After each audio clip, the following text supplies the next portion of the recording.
Well, for once I have a title that requires a bit of explanation because English screwed up, rather than Japanese. The main character of this RPG is the Arabic folk hero known in English as Sindbad. And as you might have heard, 18th century British people weren't especially good at adapting other languages' words into English. 3 centuries on, and English-speaking countries are pretty much locked in on using Sindbad as the character's name, but Sindibad is a lot closer to what it should be rendered as. In the classic stories, Sindibad was a sailor constantly in search of adventure. And by sailor I mean a rich guy who would buy a load of cargo, get on a boat, have it immediately sink, deal with whatever fantastical thing was on the island that he'd wash up on, and then inevitably come away richer than he was before.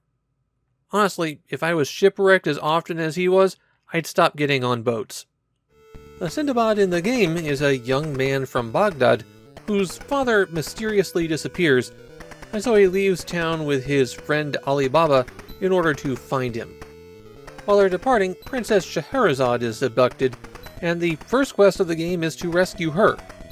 Well, I say that's the first quest of the game, but the real first quest of the game is to be able to survive more than 3 minutes. Sindibad the game is a very obvious Dragon Quest clone, or more specifically, Dragon Quest II. You walk around the world, hit A to bring up a menu, and most of the options there are for interacting with your inventory.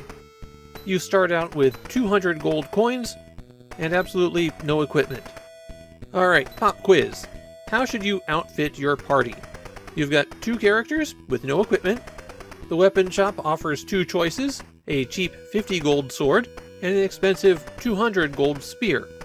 The armor shop charges 50 gold for a basic shield, 20 gold for basic armor, 10 gold for a cheap helmet, and 50 gold for an expensive helmet. Those are your choices. You have 200 gold. What do you do? The correct answer is, it doesn't matter. Oh, you'll want some equipment, but low-level combat in Sindibad is broken. The items that you choose won't make one bit of difference in combat until you're level 4, and you start out at level 0. Oh, and just to make things worse, it is very possible to get caught in a situation where you can no longer win combats, and you can't afford to heal your party so that you can win fights. It is impressive how poorly balanced the combat in this game is when you're starting out. I honestly thought I was doing something wrong, and then I looked up a walkthrough, and it said that you couldn't survive more than a few steps outside of town until you were level 10.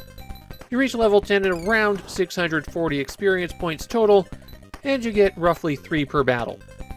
So we've got a real fun one here. Naturally, combat occurs randomly as you walk through the world, and in battle you have the options to fight, cast a spell, use an item, or run away. If you choose to fight, and if you hit your opponent, then you will do 1 point of damage. You'll do 1 point, no more, no less, for a very long time, and the enemies you find around the starting town have between 6 and 10 hit points. At level 0 you have 30 hit points, at level 1 you have 30 hit points, at level 2 you have 30 hit points. You have 30 hit points until you hit about level 8. Enemies typically do between 5 and 12 points of damage. So if you are very lucky, then you might be able to survive 2 fights until you have to go back to town to heal. It costs 10 gold to sleep at the inn, and those starting enemies drop between 4 and 8 gold, depending on which one they are. The good news is, your party isn't wiped out unless all of the characters are knocked out. And after battle, the ones who reach 0 get 1 hit point back. The bad news is that if you do lose a fight, you revive back in town with half your money gone. Sindibad gets back all 30 of his hit points, but Ali Baba only recovers 1 hit point. If you don't have the 10 gold to pay for healing, then it is very unlikely that you can survive combat long enough to get the money you need for healing. And of course, this treadmill of walking outside of town, fighting 2 monsters, and then retreating makes it impossible to save up enough money to buy all of your starting equipment. It took me a full hour of play before I could buy a weapon for Ali Baba. Not that it really made much of a difference for his damage.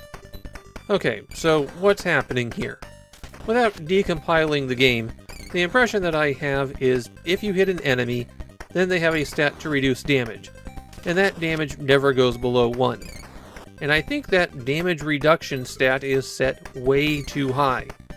And then there's the leveling system. The party levels up as a group, rather than individual characters, and that's fine. The problem is that when you level up, it seems like you only get one characteristic increase, and what increases is fixed. So when you go from level 0 to level 1, Sindibad gets some magic points. He doesn't get any magic spells, and in fact I didn't find a way to get magic spells, but he gets magic points, and that's it. No hit points, no additional damage, no additional defense. It looks like level 4 is the point where your attack is increased. Or maybe it's the second time that your attack is increased. Either way, that's the point where you can start doing more than 1 damage at a time if you have a weapon in hand. You're still only doing 2 to 4 damage, but that is quite literally tripling your attack power. And if both Alibaba and Sindibad get weapons, your average damage output goes from 2 to 6.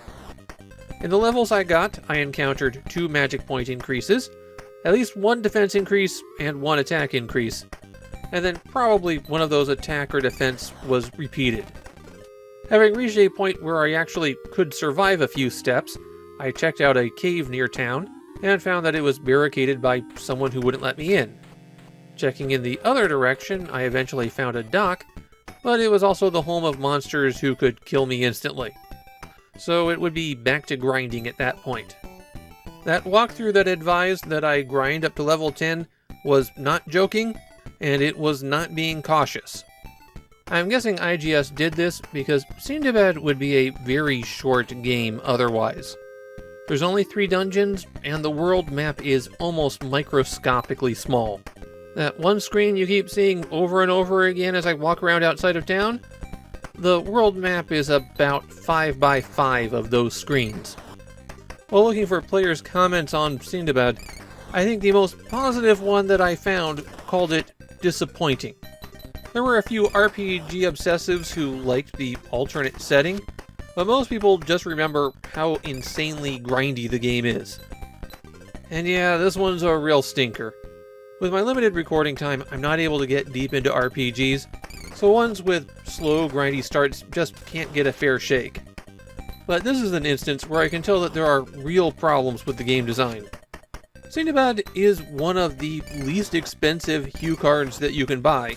I think I paid 100 yen for my copy, and it's really questionable if it's even worth that.